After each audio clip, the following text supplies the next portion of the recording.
Good evening, everyone. My name is Clarice Raza Sharif, and I'm the Senior Director of Literary Programs at PEN America.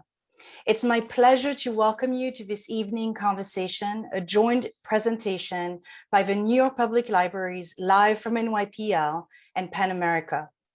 PEN America's mission is to unite writers and readers to celebrate creative expression and defend the liberties that make it possible. We believe and champion the free speech and the freedom to write. This evening, we're kicking off the fall season of our flagship conversation series, Pen Out Loud. Special thanks to our series partners, the Strand Bookstore and Scripps Presents, a forum for the Claremont colleges and audiences across Southern California. Welcome to whoever is joining us from California. Thank you for joining us. It was my great pleasure to collaborate with my colleague, Faye Rosenfeld, Vice President of Public Programs at the New York Public Library, and her whole team to bring us all together tonight and honor Wole Soyinka, a giant of world literature. Wole Soyinka was the first African writer to receive the Nobel Prize for Literature in 1986. And I believe, if per my father, that he might the same year have presented one of his plays in my homeland, Martinique, at an annual cultural festival hosted by the great poet Aimé Césaire. So I think I was a little girl and I might have been in the room. But today, of course, was also the announcement of the 2021 Nobel laureate. And my colleagues at PEN America rejoiced at the news that Abdulrazak Gurnah received the honor for his extraordinary contributions to literature. And for our guest, let's turn back to our guest of honor, Wole Soyinka. He's an author, playwright, poet, and political activist, whose prolific body of work includes The Interpreters, his debut novel, and Death and the King's Horseman, a play that was first performed in 1976. Soyinka was twice jailed in Nigeria for his criticism of Nigerian government, and he famously destroyed his US green card in 2016 when Donald Trump was elected president of the United States. In fact, his last appearance at Live from NYPL was the very day after the election. It was an emotional night for sure. But tonight we're here to celebrate Soyinka's first novel in nearly 50 years, Chronicles from the Land of the Happiest People on Earth. He will be joined by Farah Jasmine Griffin, who is the William B. Ransford Professor of English and Comparative Literature at Columbia University, where she also served as the inaugural chair of the African American and African Diaspora Studies Department. She's a 2021 Guggenheim Fellow and an Andrew Mellon Foundation Scholar in Residence. She's the author and editor of 8 books, including Harlem Nocturne, and her most recent book is Read Until You Understand, The Profound Wisdom of Black Life and Literature. And I happen to have both books and I just have to show them. Please support our writers and definitely get your own copy. And also, since we are hosted by NYPL, if you have an NYPL library card or live in New York State, you can borrow these books for free. And then if you're able, you can buy the books from the library shop. I believe there's a button for buy books at the bottom of your screen. There are lots of programs coming up at Live from NYPL. Check the website for the full schedule. So before I turn it over to tonight's speakers, I have a few housekeeping items, and I promise we will leave the floor to our guest of honor. Even though the video and chat are on nypl.org page, they are hosted by YouTube. By participating in the chat, you might share data about yourself, which the library does not control. So for more details about Google's privacy policy and the library's privacy policy, you can turn to the event page. If you have any questions tonight for both of our speakers, please put them in the chat. We will certainly make sure that we get to as many questions as possible at the end of the program. Real-time captions are available, and you can click on the closed caption button, and you will use the stream text link to access the transcript. So now, without further ado, please welcome Wole Soyinka, and Farah Jasmine Griffin. Good night and enjoy. Hello. Good evening, everyone. Thank you so much for joining us. And I am just thrilled and honored to have been asked to be in conversation with you, Mr. Soyinka, this evening. I know this has been a bit of a whirlwind for you, so thank you for making the time to be in conversation with us here this evening.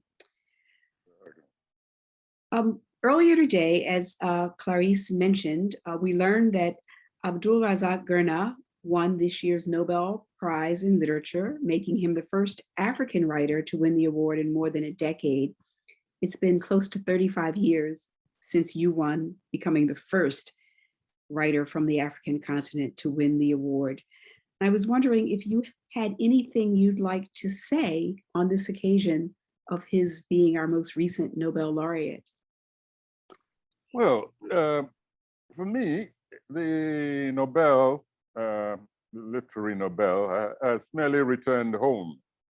But I must thank a new club member for taking the trouble to bring it back to the continent, where it's been quite comfortable, but it's been sadly missed. So thank you so much. And I'm looking forward to meeting our new club member. And this time, let's try and keep it in that continent for a bit longer. That gap has been too long. So welcome once again and thank you.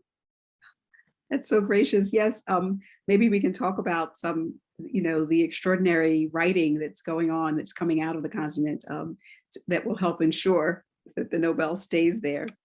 But I wanted to make sure we jumped right into this extraordinary novel that you've written. The word exhilarating kept coming to mind as I was reading it, because I just felt like I was on this whirlwind myself. There's just so much and it's so exciting, and it feels like a literary adventure. You have written in every genre, excelled in every genre, from drama to poetry to the essay to the memoir to your political writing, as well as the novel. But it's been some time since you chose to publish a novel. So I wondered, why the novel? Why now? Why did you return to that form? Well, my first remark is just to remind everyone that my proper métier is the theater. That's why I feel most creative, most comfortable, and most improvisational. And creativity is very much all about improvisation. The novel, when I wrote the first novel, The Interpreters, you know what I call it? I said it was not really a novel, it's just a happening, using one of the theatrical terms. The second one, I can't remember what excuse I had for writing it. I've honestly forgotten. It's that first one I remember. This one, I insist on saying that it's something which has been bubbling in my mind for a very long time. And so this time I favor the expression that it was a novel whose time had come. There used to be an advert like that. I think it was a wine advert. Yes. Something, yes. Wine whose time had come, something like that. So this is just a novel which could no longer be repressed, could no longer be suppressed because of the tumultuous happening all around me in my own society. In fact, I sometimes think that this novel literally wrote itself. And all I did was just juggle things around, put it together, and present myself as the author. So what were those kinds of tumultuous things that wanted to be expressed in this novel? What were some of them that had to come out? I think a word that would sum it all up, unfortunately, is social deterioration. Watching one's own environment in which one grew up, from which one drew one's inspiration, developed one's values related to other people, other sectors of society, whether as individuals or as groups, whether you're defining them by religious groups or ethnic nationalities or just communities. Just watching all that decay around you in a most violent way, not even a sort of gentle slide into decadence, but violently. A devaluation of human life, the jettisoning of all the various, even the modicum of ideology that is conceded for the engineering, the social engineering that is necessary for society. So it says, you could call it the ascendancy of religious fundamentalism, homicidal instincts, everything. And so it could no longer, all this could no longer be accommodated by the theater, by polemics, polemical writing. And the bubble had to burst and spatter all over the place. And only the prose form, the fiction form, could contain that spattering. That's fascinating. That's a fascinating answer. And it makes me want to go back and reread the novel now that I've read it with your description of its genesis. It makes so much sense.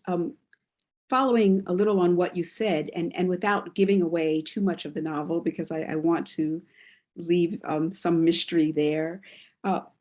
In your treatment of ritual, and in particular here, the kind of ritual use of body parts to acquire wealth, status, power, it's somewhat satirical, somewhat absurd, but so close on the precipice that one could almost, see this, us leading in this direction.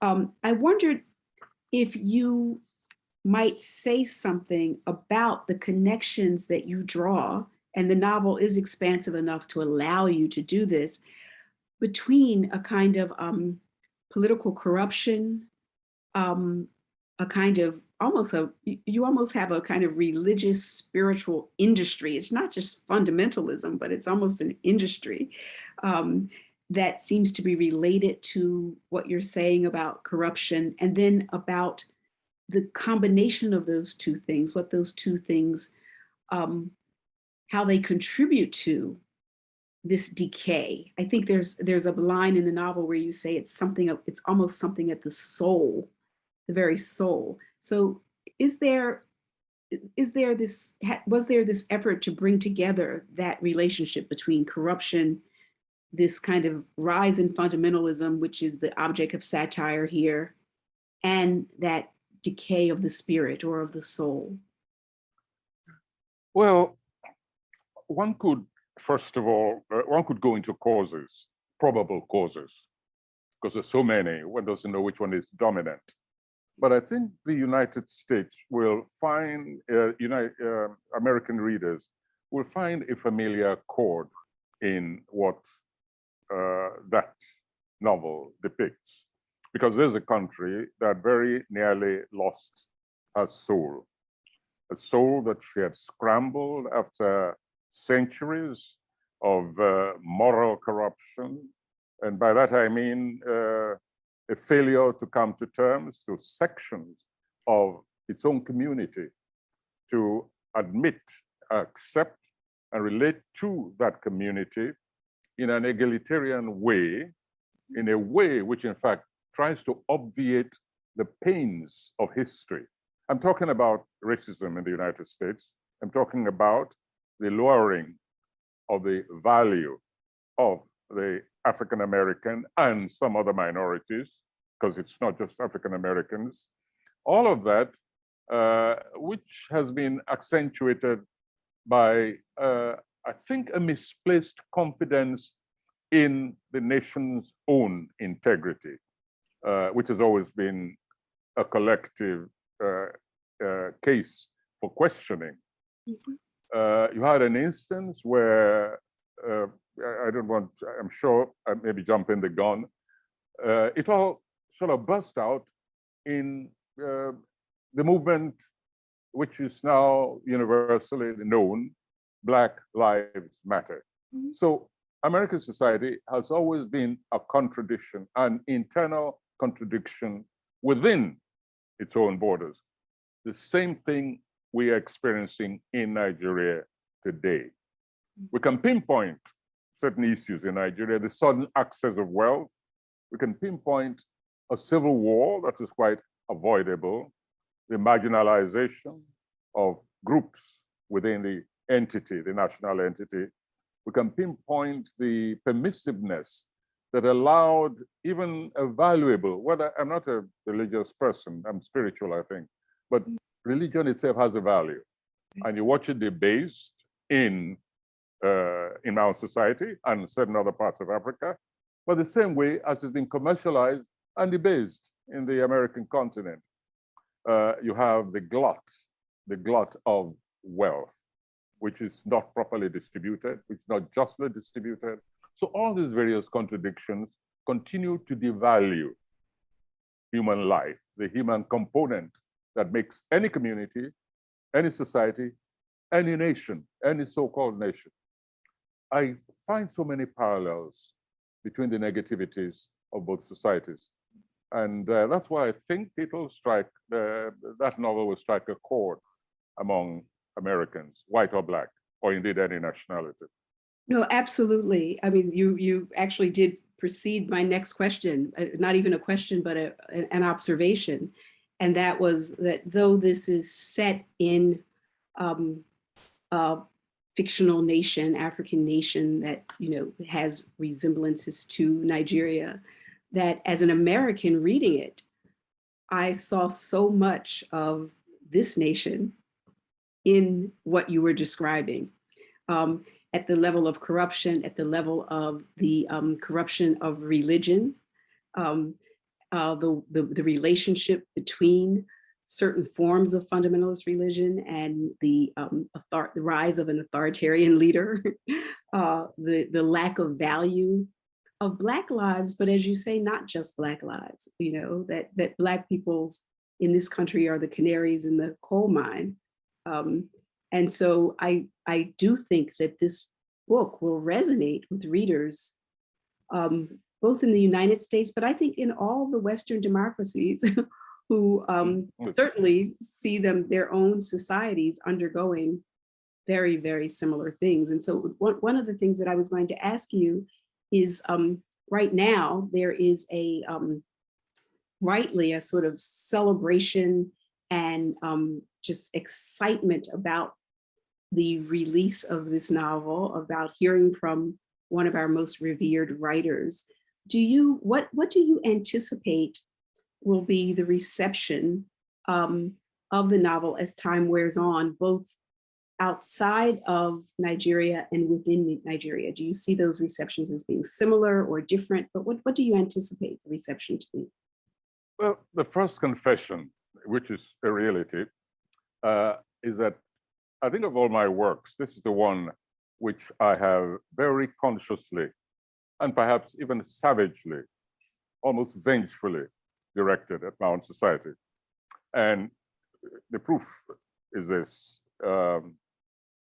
I hounded my Nigerian publisher, made his life a misery to ensure that that work came out in October last year in Nigeria, because that marks the 60th anniversary, independence anniversary of that nation. And I wanted a very sour gift for my own society, and I wanted it on as part of its celebrations. Oh, the government, in fact, had already announced that it was going to celebrate the 60th anniversary for a whole year. It was going to be a year-round celebration.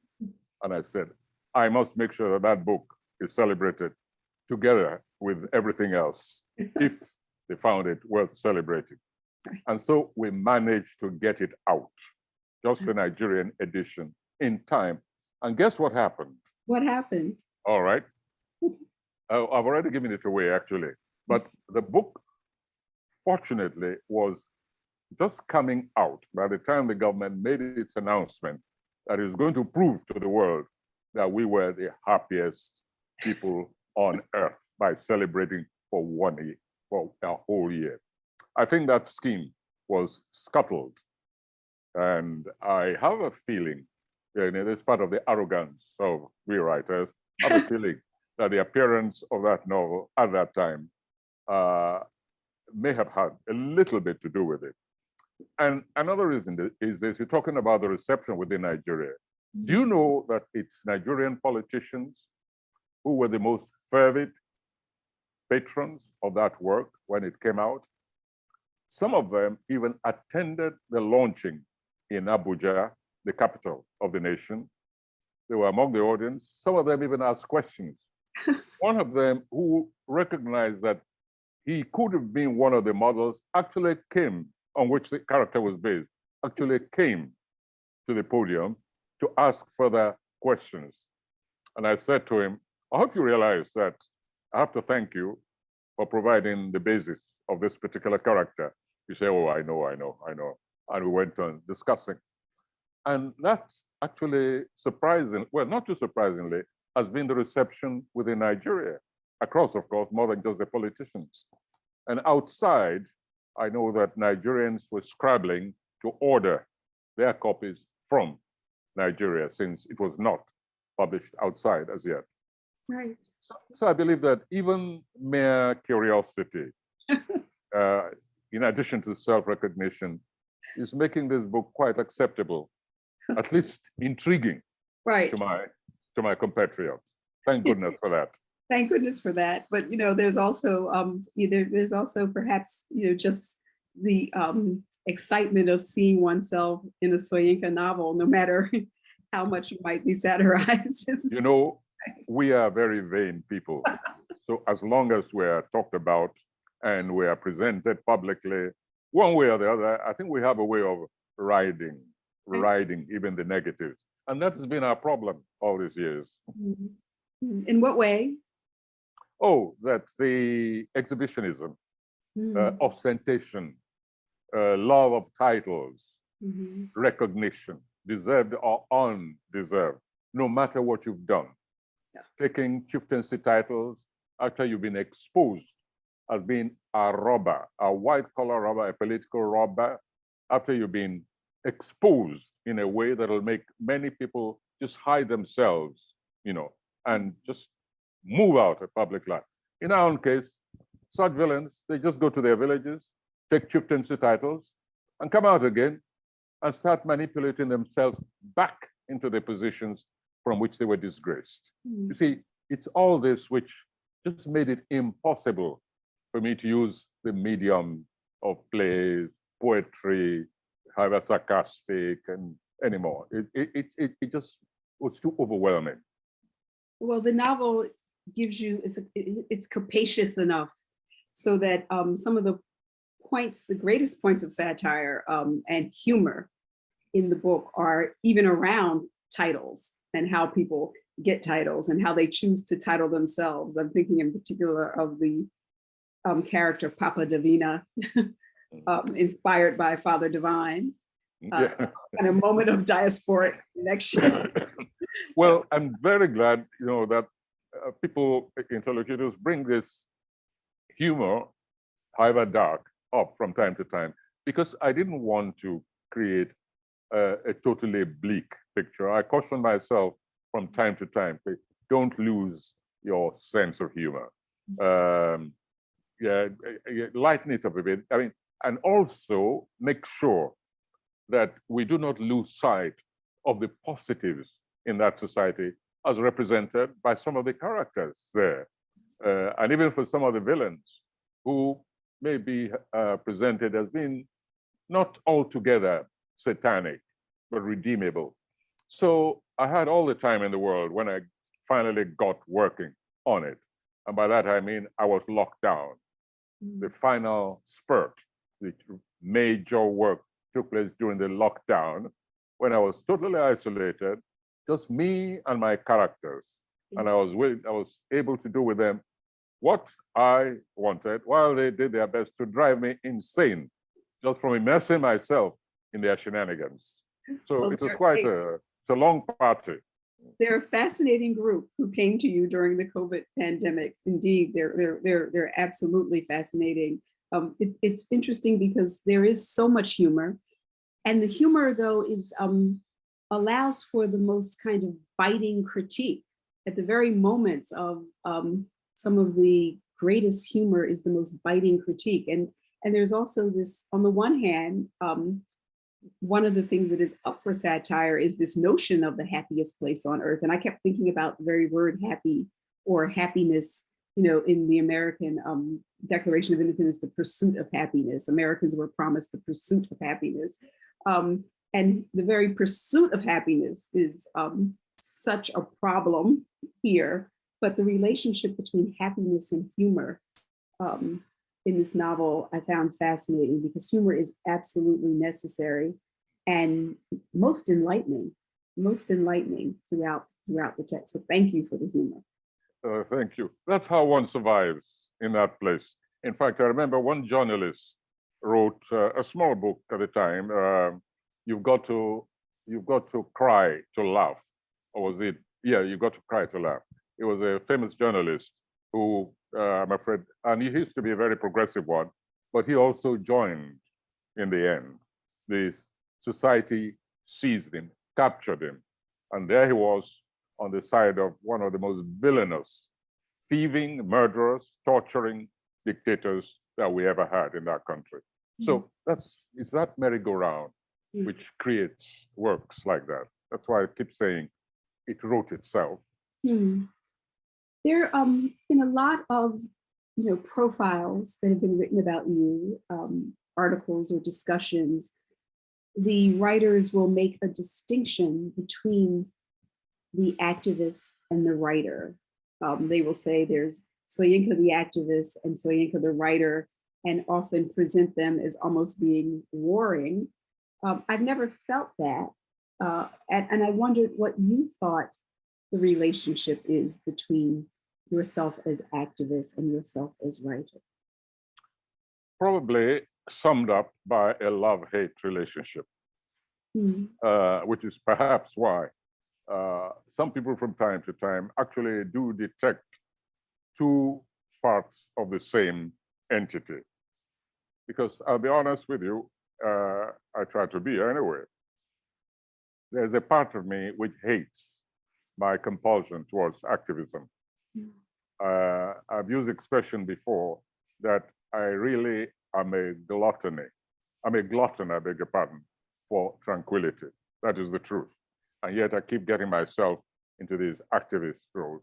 I mean, I'd rather just stay with my typewriter, now a laptop, of course, and dialogue with fictional characters, even while reflecting, of course, actuality, commenting on it, signifying on it, critiquing it, celebrating where necessary. Given a choice, that's what I'd rather be doing, to the exclusion of physical and programmatic immersion, to the detriment of the exercise of my imagination. But ultimately, you're right. The two parts are so meshed inside one person that I cannot, frankly, imagine one without the other. What do you think is are there similar compulsions, similar drives in that which drives you as the artist and that which drives you as the activist? I think all human beings have both parts in them, both the creative, what I might call the creative innocence, and then at the same time, within the same body, there is the corrective, if you like, or exploitative, or depending on your profession and on whose side you are. All within the same person in very different proportions from, let us say, the proportion in which I find myself, which is almost 50-50. With one side going up at one time, the other coming down, like a seesaw. But most people, they manage to control the minor aspect of them and go all out for that just kind of productivity, whatever it is, whether engineers, doctors, masons, real estate agents, I think all human beings have these various components in them. That something pushes some of us over the top, tips us over the edge, the dividing edge, onto one side more than the other. The fiction, the plays seem to be motivated by a similar desire for a certain kind of society that the activism is motivated by as well. Yes, there's no question at all about that. And that kind of society, unfortunately, is one which these days I describe not so much on ideological terms, but almost like a sequence of negativities. For instance, the society which I say is one, in which it is impossible for 300 school pupils to be kidnapped, taken into forests, traumatized, abducted, literally turned into a new kind of slaves.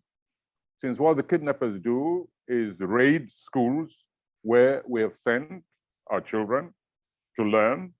So we've even made things easy for them.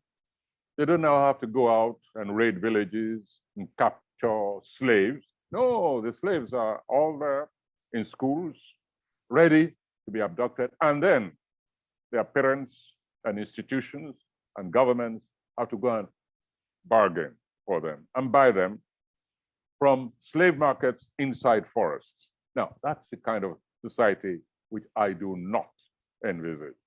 I do not envisage a society in which corruption is taken as the norm, the new norm, to use this ugly expression from COVID. I do not expect a society, I do not envisage a society where it is possible almost routinely for one person or a group of people could kidnap another, just cut them to pieces, and make ritual out of their bodies, as if it's the most normal thing in the world.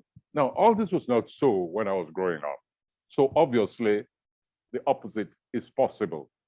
But there's a complacency, there's an increasing acceptance of what should not be. So these days, I seem to describe the kind of society I envisage as a society that is not. Yeah. What do you imagine has to be done to counter that? I mean, it's to counter going in that direction. Is it possible? Are we already over the precipice? Is there no return? Do you imagine, if not a return, then the creation of something new? Oh, yeah. There is politically, first of all, we're moving into politics now and political structures. That country has grown too large and complex for a centralized governance. It has to decentralize so that governance is closer to people and the people feel part of the governance. Right now, there's a kind of alienation. I've never known a society. Usually, it's power that is alienated, governance that is alienated, that no longer feels it is actually part of the entire committee of humanity, of human beings. The people have become alienated, totally alienated. And so one of the first things, in my view, and in the view of many, many Nigerians, by the way, in fact, open the pages of the papers any day, and you find one word, restructuring, which equals, during exposition, decentralization. That you've got to bring people back to a consciousness of their own responsibility for themselves, not some remote, exploitative minority caucus at the center. Additionally, however, what do the people themselves owe to themselves?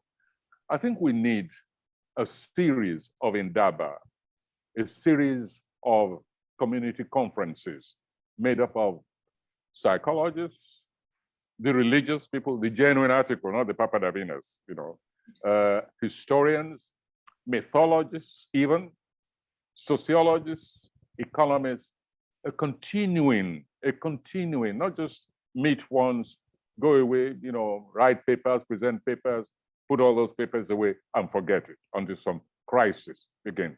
We need an ongoing internal discourse. It looks arcane, perhaps, I don't know. But right now, a combination of those two, I think, might just pull us back from the edge, from the precipice. Because right now, I believe, and I'm not saying this outside, I believe we're tipping over into a crisis of total anomie, of social anomie, slipping into a brutal existence from which we may be unable to pull ourselves back. I feel that you're talking specifically about Nigeria, but I think that so many of us need to listen and hear what it is you're saying, because I think many of us feel that way even here in the United States and other parts of the world. I wanted to, this is a return to the novel. It's a bit of a speculation, but I think it also feeds into one of the kinds of alternative ways of organizing and thinking that the novel presents, your novel presents to us. There was something that struck me throughout and that has remained with me since I finished the novel itself. And that's your portrayal of friendship. Friendship in all of its complexity. The friendship, the book is dedicated to many people, to a few people, but it is dedicated to your good friend, Femi Johnson, who you write about in You Must Set Forth at Dawn. And some of the most beautiful writing in the novel, a novel full of exciting writing, some of the most beautiful writing that I kept going back to and marking is writing where language is given over to discussions of friendship. Not in a romanticized or sentimental way, and not even in the way that we think in the beginning it might be going. But it seems that in this novel, friendship provides a kind of alternative way of being, an alternative way of organizing ourselves, of realizing our humanity, an alternative to the way you present governance, the way you present business, the way you present religion, even the way you present biological family. There's something about friendship. So I wondered if you could say something about the notion of friendship in this novel and beyond, particularly in relation to some of the more obvious concerns of the novel. Yeah, I think generally people tend to undervalue the family that one creates oneself. I mean, you're born into a family, you can't help it, you didn't ask for it, you couldn't choose. But as one attains maturity, and even before then, even from childhood, that feeling of bonding, which is outside collegiateship, professional association, collaboration on specific ventures, the love of the same things and so on. Just friendship, the bonding between human beings. For me, this really is the central plinth of society. That ability and the ability to recognize and to slip into it in the most natural, unforced way, so that there's confidence that you're relating to another human being in a way that you can never be betrayed, in which there's absolutely no possibility, and you don't have to look behind your shoulder. I think many of us owe a lot of our sanity to that very rare acquisition to say somebody, yes, is a friend. You can fight, you can insult, abuse each other, you can even go sometimes, say go your way, I go my way, but you'll always come back. It's something which I think I've been very lucky with, to be able to count, at least on one hand, no less, that I've been able to say, yes, this is a friend. And so I was any opportunity I was celebrated because somebody can say ideology, and I say, yes, sure, but first, friendship. Yes, that's the kind of person I am. Mm. It's one of the many gifts of this novel is the reflection on friendship, even, you know, that the kind of friendship that the ties exist beyond life, even, you know, even after. I wondered when you were talking about, you know, feeling most at home in the theater and liking the sort of creative improvisation that's allowed by the theater. In some ways, that was stripped of us because of the pandemic and because of the lockdowns and the shutdown. So, you know, but do you look forward to getting back to that kind of creative improvisation, the collaboration of the theater, now that it looks like things might begin to allow for it? Well, it's interesting you should ask that question, because after the hibernation, that exhausting hibernation, which lasted, I think the final sprint took about 4 months during that lockdown period. After that, I wanted to do things. I wanted to pick up my gun and disappear into the forest for a while and have a long bout of hunting with my fellow hunters. It's one of the few hobbies I have. And the second thing, but that was difficult at the time. But the second thing that came to mind, and on which I actually embarked, was to do a production. I went to Lagos, and there's one young, really talented director. And I said, you know, I think I'd like to do a production using your company. And she was very delighted. And we actually began the first reading and auditioning. Along the way, however, something happened, which I won't disclose here, but it be disclosed in a rather unpleasant brochure, an occasional publication, which will come out before too long. And I just got disgusted with creative effort. And it was like, wait a minute, is this what happens even when one puts oneself out to bring something to life, something genuine, something which becomes, which really exits your body, your brain, your soul as an integral part of you? Is this what happens? And so I pulled out and I said, you carry on, you do it on your own, I'm sorry. Which I regretted very much having to do, but I just found I wasn't in the mood, and I couldn't recapture the mood in time to be able to plunge back into rehearsals the way I usually do, full time, full bodied, fully committed. So yes, you're right. Mm-hmm. Has that ever happened to you before? It hadn't happened on such a level before. It was something really terrible which happened. And it created such a negative and murderously negative mood in me. Let me just put it that way and leave that topic alone for now. I don't want to go deeper into it. You'll learn about it in good time. I hope that it hasn't soured you on the enterprise altogether, and that we will be seeing something from you soon or again.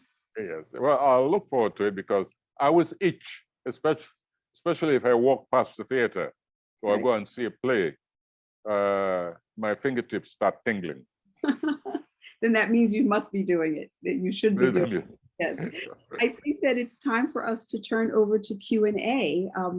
So we'll open up the question and answer and see what people have to say. I could continue this conversation with you forever. Thank you so much. Okay.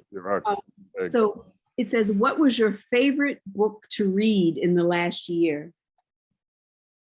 In the last year, there have been several. I have no favorites. All depends on mood. And sometimes I read several at the same time. You heard about Nigerian go slow. Yes. I'm sure the infamous Nigerian go slow when you're stuck in traffic for hours. So my car has been turned into a library, you know, most of which is consumed during those go slows. So I read several at a time. I have several books there, and depending on the mood and the prospect of the go slow. And I'm trying very hard. Before the end of the conversation, I'm sure there must be one which I can single out. Okay. It says, so we'll come back to that one. It says, you are approaching 90 years old. Do you intend to stop writing at any point? I think maybe as an internal device for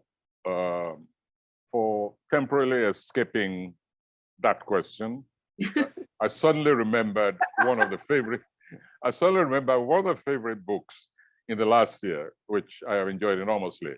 It's by the Turkish writer Elif Shafak, and it's called The Island of Missing Trees. Yes, I suddenly remembered that. All right. Escape time over. Yes, okay. Answer your question. Okay, the island of missing trees. Okay, that is a way of skipping over the 90-year-old. So I'll answer your question now. Yes. If I am back on another novel, I think I deserve to be categorized as a closet masochist. And anyone who says he or she expects me to write another is a sadist. Okay, all right, we'll take that. But you didn't say that about writing a play or poetry. It's the novel in particular that would make. Yeah, the novel in particular, yes. Okay. No, poetry. Right. I think I'll just scribble a poem or two from time to time. Yes. Okay, so we can still accept that.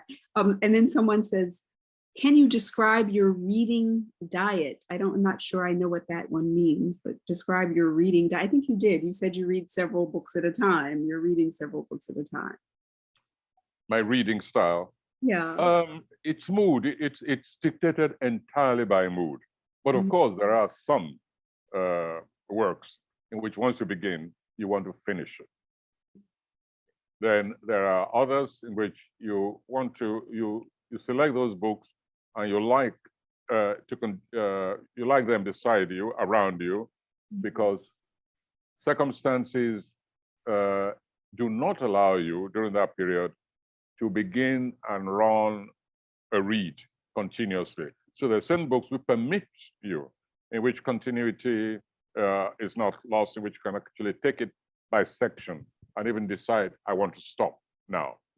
So it's a mixed style, no, not any single style. Right. Do you think the current situation in Nigeria and many parts of the world that made you choose the novel over other types of literature like theater or poetry is catalyzing in younger writers that use literature to express criticism against the system, like it has been for you from your earliest works? So do you think the current situation in many parts of the world, including Nigeria, is catalyzing for many younger writers to use literature to express criticism?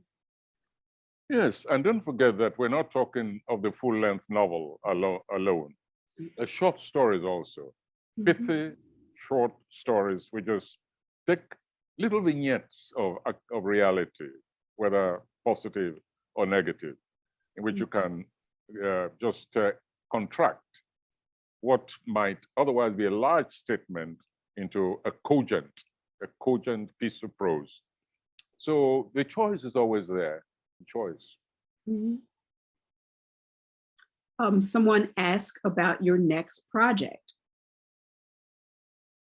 Next project.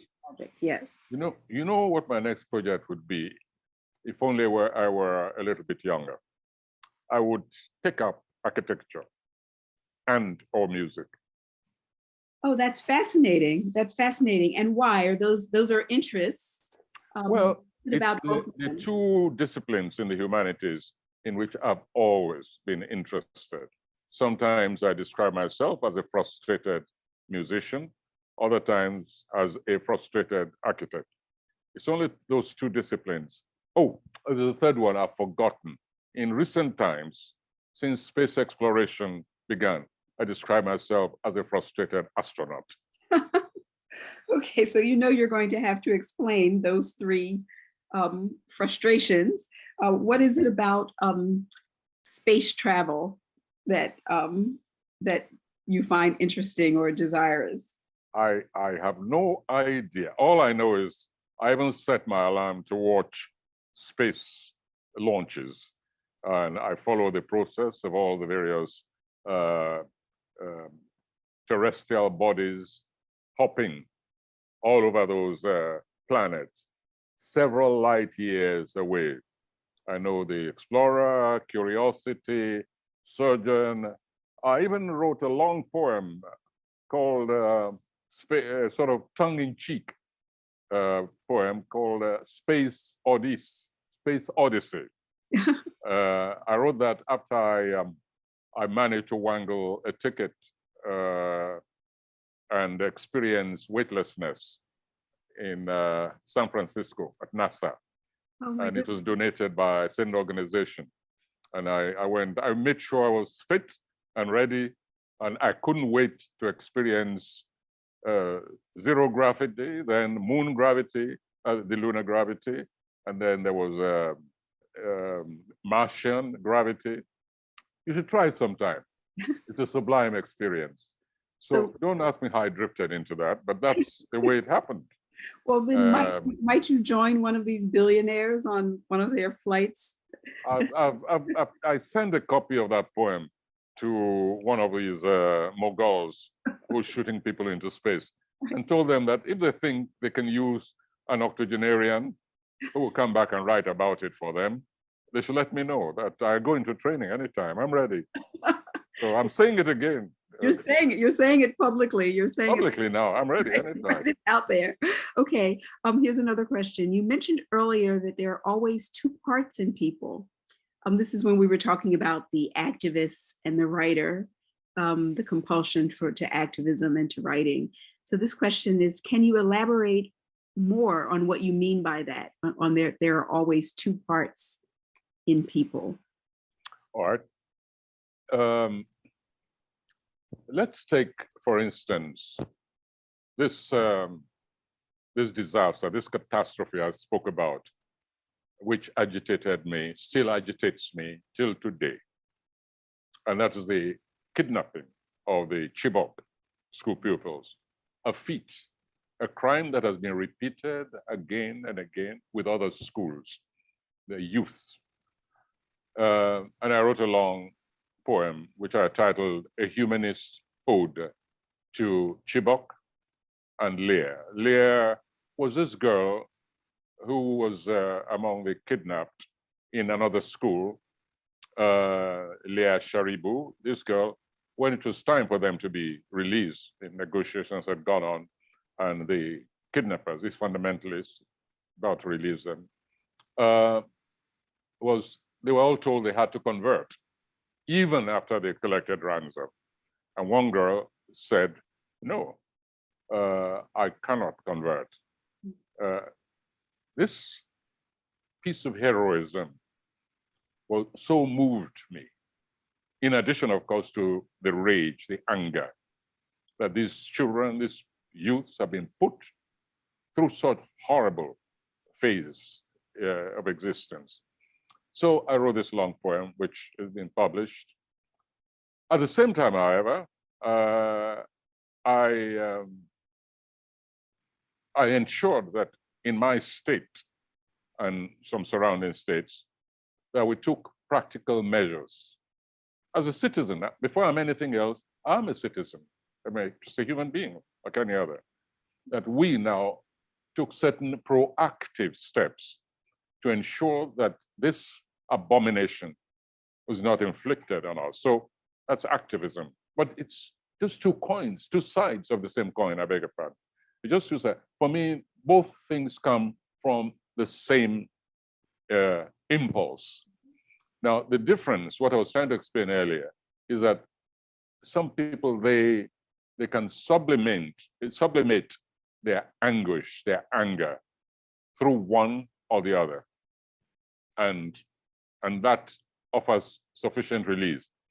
In my case, I find that I need to address it from both sides. Mhm. That's the difference. That's the answer. That's an extraordinary, exquisite answer. I won't let you off the hook from your frustrations.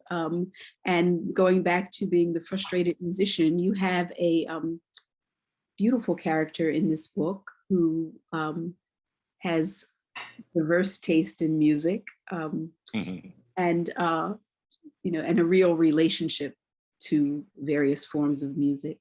How would you describe your own relationship to music? Do you play an instrument? Do you listen to music while you're writing?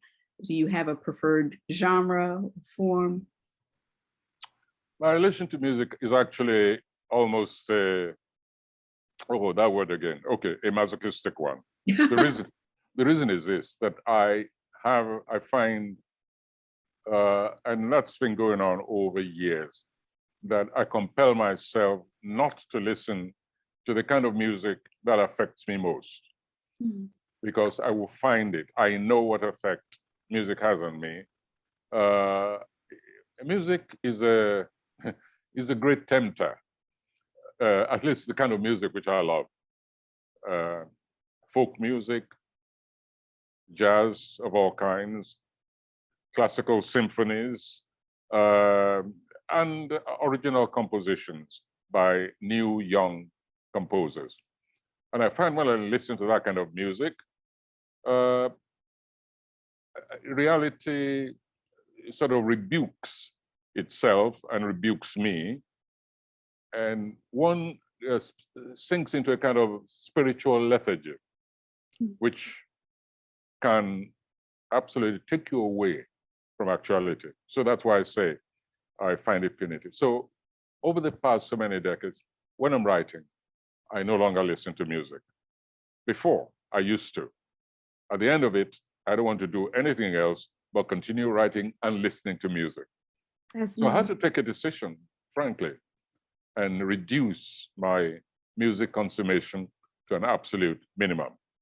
I hardly ever go to concerts these days, but then I don't even get the chance. So what am I talking about? I'm too busy doing other things. Well, I wish you in the coming days and years, whatever it takes for you to continue to gift us with this extraordinary work. I won't say a novel because I don't want you to call me I would be the sadist. I don't want to say it. But whatever writing comes to you and wants to be expressed through you. And I hope that you will return to music, but not in a way that is frustrating, because you write so beautifully about characters for whom music means so much. There seems one last question, and then we will close. Black writing in the diaspora seems in a good place at the moment. Could Mr. Soyinka comment? Any comments on Black writing in the African diaspora at this time? Very, very robust. In the statement which I issued earlier today to celebrate the new Nobel laureate, I mentioned the fact that in recent weeks, I have been subjected to numerous interviews, Zoom conferences, and so on. And that one of the easiest, if not one of the easiest, in fact, questions which I find, which I'm confronted with, the easiest has always been any question about the health of the arts and literature, especially on the African continent. Very easy to answer because it's always an opportunity to boast about literature from Africa, from the diaspora. It is one thing at least which has been a triumph over dire circumstances on the African continent. And after this award, people will now accept, my audiences will now accept that I do not exaggerate. I said that just this morning in my statement. That's a perfect place for us to end. Thank you so very much for this time and for this wonderful conversation. Thank you all for joining us this evening. Thank you. Bye. Thank you so much. Good night.